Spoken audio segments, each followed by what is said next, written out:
Les amis, bonjour, on se retrouve pour une nouvelle vidéo et la vidéo tant attendue des pronostics des matchs retour de finale de LDC, demi-finale de Ligue des Champions, retour Inter Milan, FC Barcelone et bien sûr PSG Arsenal.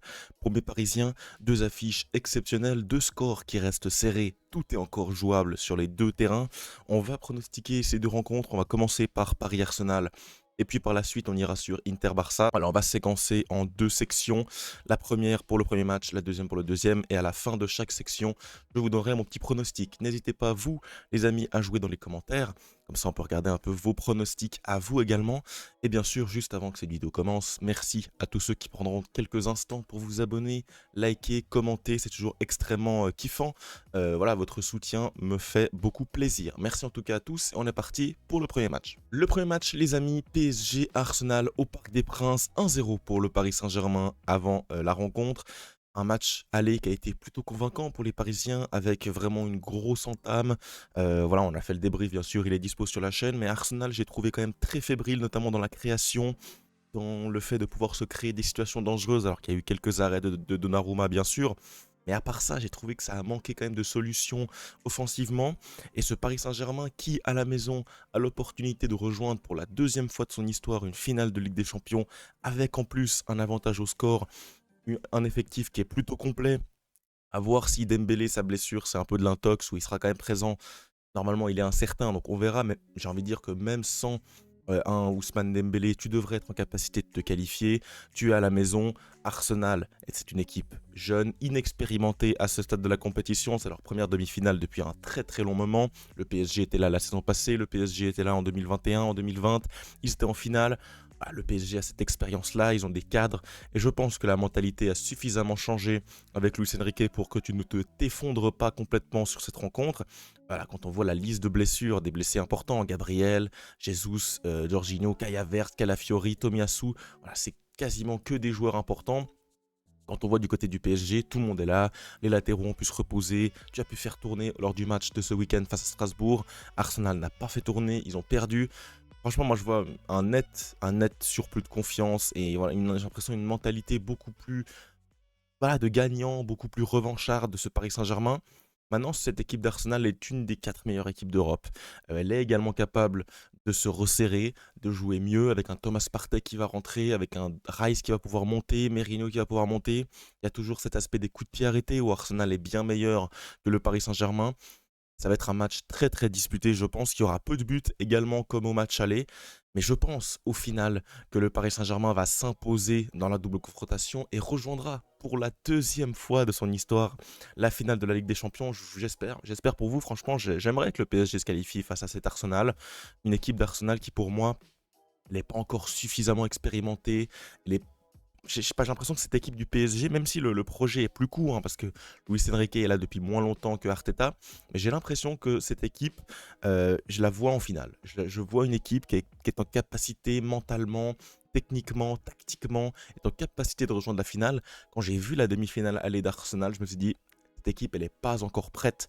Il lui manque des éléments, soit ils sont blessés, soit ils sont pas encore au club. J'ai l'impression qu'il va encore falloir recruter pour cette équipe d'Arsenal. Alors qu'au contraire, cette équipe du PSG, avec des Gvara, des Désiré Doué qui montent en puissance, un milieu de terrain qui s'est vraiment trouvé avec un Fabian Ruiz de très très haut niveau, une défense solide avec un Pacho qui surprend, Mendes défensivement plutôt bon pour l'instant, donc face à Saka, il a plutôt assuré le match aller, il a pris 0 but. Ouais, un Donnarumma qui s'est redécouvert comme un des top 3 gardiens au monde. Voilà, je vois les lumières au vert pour ce PSG. Maintenant, forcément, il y a dans un coin de ma tête un coup de pied arrêté, un moment donné qui passe dans l'irrationnel, ce PSG qui sombre totalement, c'est une possibilité. Clairement, je ne l'écarte pas. Maintenant, si je dois faire mon pronostic et je dois me baser sur des faits qui sont clairs et avérés, je vois le PSG gagner et je vois le PSG gagner 2 buts à 1 au Parc des Princes. Encaisser pourquoi pas un but sur coup de pied arrêté, mais je pense qu'ils vont marquer. Arsenal va devoir sortir, Arsenal va devoir laisser des espaces. Timber en plus a l'air d'être out. Pour moi, il y aura beaucoup trop d'espace pour les ailiers qui seront rapides. Barcola sera sûrement là si Dembélé l'est pas, mais si Dembélé l'est, il y aura Dembélé, il y aura Kvara dans tous les cas, il y aura des Mendes, des Hakimi. Ça va être trop compliqué pour moi, pour Arsenal, qui va devoir essayer de faire le jeu. Il va se buter contre une défense assez bien regroupée. Il va se buter face à un gardien qui va être dans des grandes dispositions. Je vois le PSG en finale de Ligue des Champions, c'est drôle à dire, hein, après ce début de saison un peu calamiteux en LDC, les matchs face à l'Atlético, au PSV, à Arsenal, le match aller. Bref, en tout cas, je pense que le PSG va le faire. N'hésitez pas, vous, à me dire dans les commentaires. Et on passe tout de suite au second match qui m'intéresse d'autant plus. C'est Inter Milan contre le FC Barcelone. Je vous ferai, les amis, un avant-match demain à 16 h pour un peu se mettre un peu plus dans le bain, où je vous montrerai mon 11 idéal. On parlera plus en profondeur de cette rencontre. Aujourd'hui, on va vraiment rester en surface, on va parler des éléments principaux, des absents, parce qu'il y en a des deux côtés. Et voilà, mon petit prono rapide en fin de section. Inter Milan, donc au Giuseppe Meazza, à domicile, 3 partout au match aller. C'est un résultat plutôt positif pour l'Inter Milan, forcément, puisqu'ils ont tout à jouer à domicile, tout reste à jouer, tout reste à faire. Il y a 0-0 au global, puisque bien sûr, la différence de but, le but à l'extérieur ne compte plus, donc c'est comme s'il y avait 0-0. Le FC Barcelone a également limité la casse après être mené 2-0 très rapidement. Revenir à 3-3, c'était quand même pas donné à tout le monde. Tu t'offres donc une possibilité lors de ce match retour à l'extérieur de passer en finale de Ligue des Champions pour la première fois depuis 2015 pour le Barça. L'Inter y est allé un peu plus récemment, c'était contre Manchester City en 2023. Clairement, au niveau de l'expérience, au niveau de tout ça, du vécu en LDC, avantage immense à l'Inter Milan. C'est une équipe qui se connaît depuis plus longtemps. Le cycle Inzaghi est présent depuis plusieurs années maintenant. Ça a fait ses preuves en Serie A, en Ligue des Champions. C'est une équipe vraiment solide de ces dernières années.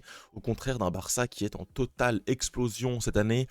Une Liga qui va possiblement être gagnée. Une Super Coupe gagnée face au Real Madrid. Une Copa del Rey gagnée face au Real Madrid. C'est vraiment dans un contexte extrêmement positif. Maintenant, voilà, il faut concrétiser ça. Il faut pouvoir matérialiser ça par une victoire en LDC. Et ça va passer par une victoire lors de ce match retour. Au niveau des absents, il y a quand même pas mal d'absents côté Barça. Alors bien sûr, dans les absents qui sont notables, parce que Dani Rodriguez, dans tous les cas, n'était pas vraiment, il n'était pas complètement titulaire, il n'était pas complètement dans le groupe, donc franchement c'est égal qu'il soit pas là, clairement. Jules Koundé par contre, lui c'est très important, c'est le titulaire indiscutable. La même chose pour Baldé qui sera pas là, c'est les deux absents principaux. Lewandowski devrait revenir, alors on verra demain, on aura plus d'infos dans mon 11 idéal, si on le met pas. En tout cas les absents, notamment Koundé, ça c'est sûr.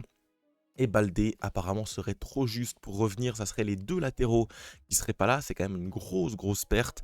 Alors que du côté de l'Inter Milan, Pavard, ça c'est clair, il s'était fait la cheville. Et Lautaro Martinez, apparemment il serait de retour ou non, c'est également un peu incertain, on ne sait toujours pas, on va devoir attendre vraiment le dernier moment, la compo d'équipe pour voir si c'est pas de l'intox ou si c'est une réelle info. Pour le moment, il n'y a pas tellement de raisons de savoir.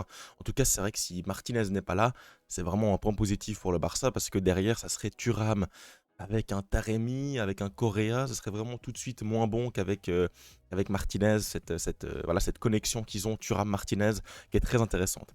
Bon, bah les amis, je crois qu'on va devoir se mouiller. Je pense que ce Barça nous a montré cette saison qu'ils sont en capacité de revenir des enfers, de revenir, d'aller gagner des matchs compliqués à l'extérieur.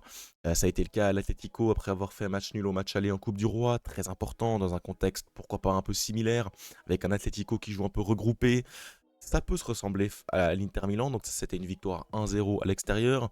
Tu as également gagné au Bernabeu 4-0. Tu as également gagné lors du match de phase régulière de poule en LDC face à Dortmund. Tu as gagné le match aller à 10 contre 11 dans un contexte très compliqué lors de la plus grande partie du match après une expulsion un petit peu bête à Benfica. Donc franchement, tu as connu des contextes compliqués, tu as connu cet état d'esprit, ce groupe qui doit se resserrer pour faire un gros résultat à l'extérieur. Maintenant voilà, cette saison, elle va passer par là. Cet Inter est prêt également à faire une grosse performance.